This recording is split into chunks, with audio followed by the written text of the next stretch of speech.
சொல்லுக்கும் அர்த்தத்துக்கும் தூரங்கள் கிடையாது. சொல்லாத காதல் எல்லாம் சொர்க்கத்தில் சேராது. எண்ணிக்கை தீர்ந்தாலும் முத்தங்கள் தீராது. எண்ணிக்கை பார்த்தாலே முத்தங்கள் ஆகாது. அனுபவமோ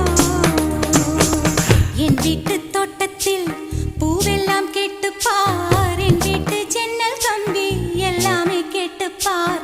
என் வீட்டு தென்னங்கீற்றை இப்போதே கேட்டுப்பார். என் நெஞ்சை சொல்லுமே. உன் வீட்டு தோட்டத்தில் பூவெல்லாம் கேட்டுப்பார். உன் வீட்டு ஜன்னல் கம்பி எல்லாமே கேட்டுப்பார். உன் வீட்டு தென்னங்கீற்றை ஒவ்வொன்றாய் கேட்டுப்பார். என் பேர் சொல்லுமே.